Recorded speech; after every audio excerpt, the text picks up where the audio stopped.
ایک بات تو میں یہ عرض کرنا چاہتا ہوں کہ اللہ تعالیٰ نے اپنے فضل سے، اپنی مہربانی سے، اپنے فیصلے سے ہم کو انسان بنایا، اور انسان بھی ایسا بنایا کہ اس میں کوئی کمی نہیں چھوڑی۔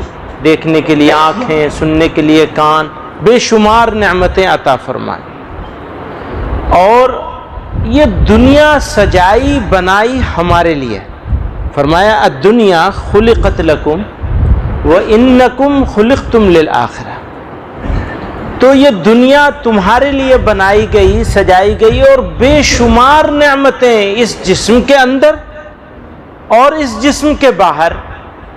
اسی لیے اللہ تعالیٰ نے قرآن میں ارشاد فرمایا وَإِن تَعُدُّوا نِعْمَةَ اللَّهِ لَا تُحْصُوهَا، اگر تم اللہ تعالیٰ کی نعمتوں کی گنتی کرنا چاہو تو کر نہیں سکتے، یعنی تمہاری قدرت نہیں ہے۔ چاہے ترقی کے کسی معیار پہ پہنچ جاؤ، نعمتوں کی گنتی بھی نہیں کر سکو گے تو شکر کیسے ادا کرو گے جب معلوم ہی نہیں تمہیں کہ کیا کیا نعمتیں تمہارے جسم میں ہیں اور کیا کیا نعمتیں اس دنیا میں ہیں تمہارے لیے۔ پھر اللہ تعالیٰ نے ہم کو ایمان عطا فرما دیا، یعنی انسان بنایا اور ایمان بھی عطا کر دیا کہ اگر یہ ایمان نہ ہو، یا زندگی ایمان پر نہ گزرے، یا موت ایمان پر نہ آئے،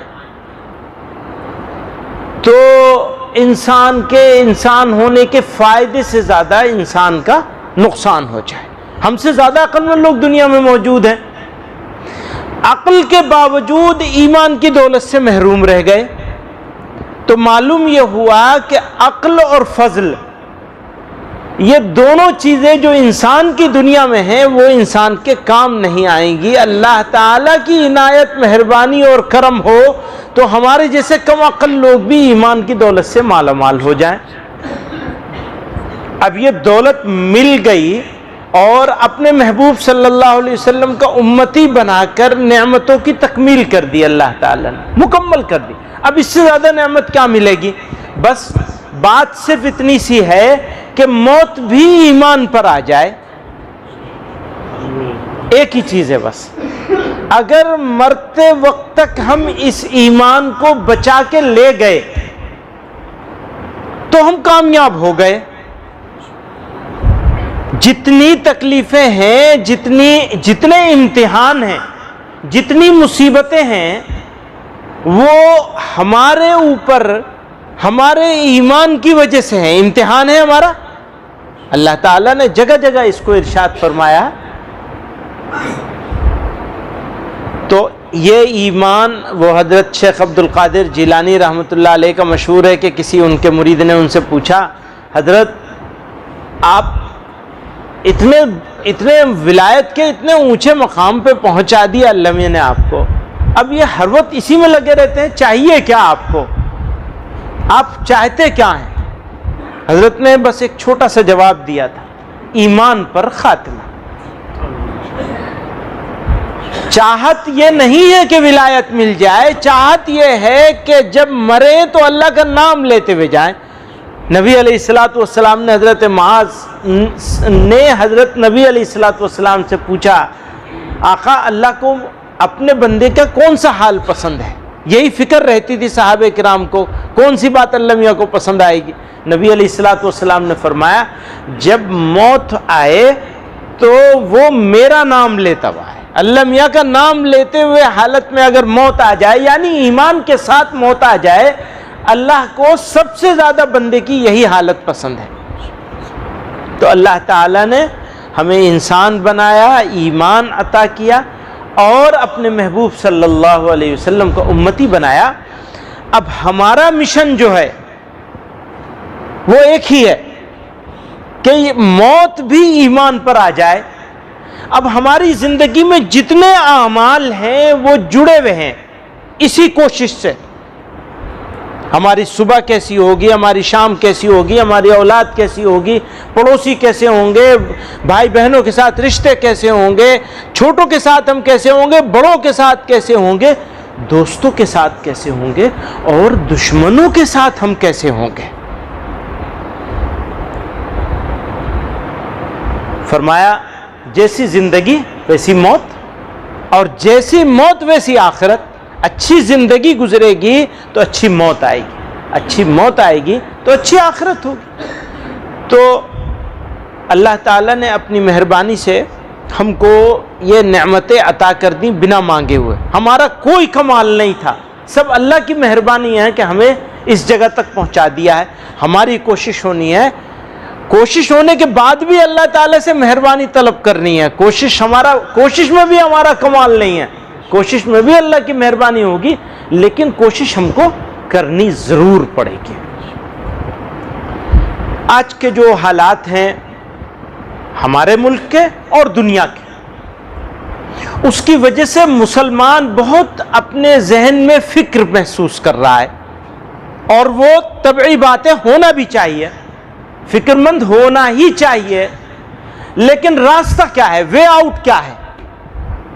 راستہ جو ہے, یا ایھا الذین آمنوا ادخلوا فی السلم کافہ, پورے داخل ہو جاؤ, آدھا ادھورا کام نہیں چلے گا. یہ بھی اس کا ایک پارٹ ہے, اور ہرگز مایوس نہیں ہونا ہے. کبھی کے دن بڑے ہوتے ہیں, کبھی کی راتیں بڑی ہوتی ہیں. آج کل راتیں بڑی ہیں نا, راتیں ہو گئی نا بڑی رات, دن بھی بڑا ہوگا انشاءاللہ, اس میں کیا مشکل.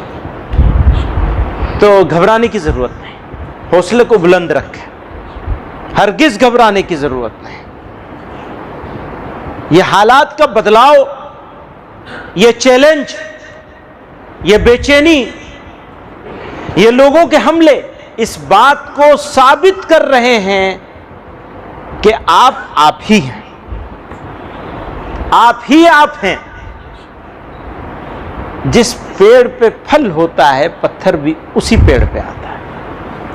ہم پھلدار ہیں, ہمیں اس پہ یقین رکھنا چاہیے. اطمینان, وسوسے کو قریب مت آنے دینا, ہرگز قریب مت آنے دینا. یہ ہوا کا رخ, آپ یہ سمجھ رہے ہیں کہ یہ آندھیاں ہیں, لیکن یہ آندھیاں آپ کو اونچا اڑانے کے لیے ہیں. فکر کرنے کی ضرورت نہیں ہے, مایوس ہونے کی ضرورت نہیں ہے. ہاں, استقامت کی ضرورت ہے, ثابت قدمی کی ضرورت ہے, مردوں کی طرح سے حوصلے کے ساتھ, ہمت کے ساتھ. کوئی ڈرنے کی, کوئی بے چین ہونے کی, کوئی مضطرب ہونے کی ضرورت نہیں ہے. اللہ تعالیٰ ہی کی مدد سے ہوگا. اس نے امتحان میں ڈالا ہے, وہی نکالیں گے انشاءاللہ. بس ایک ہی شرط ہے, ہمیں اپنے آپ کو سدھار لینا ہے, پورے داخل ہو جائیں. تو وقت کی تنگی ہے, ابھی سنتیں بھی پڑھنی ہے آپ حضرات کو, اور مجھے بھاگنا ہے, نکلنا ہے. تو آپ حضرات کا بہت شکریہ. ہم دعاؤں کے محتاج ہیں, آپ ہمارے لیے دعا کریں, انشاءاللہ ہم بھی آپ لوگوں کے لیے دعا کریں گے. وآخر دعوانا الحمدللہ رب العالمین. بھائی درود شریف پڑھ لیجیے.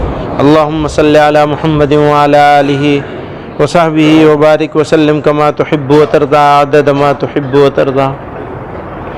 اللہم ربنا آتنا فی الدنیا حسنة وفی الآخرة حسنة وقنا عذاب النار.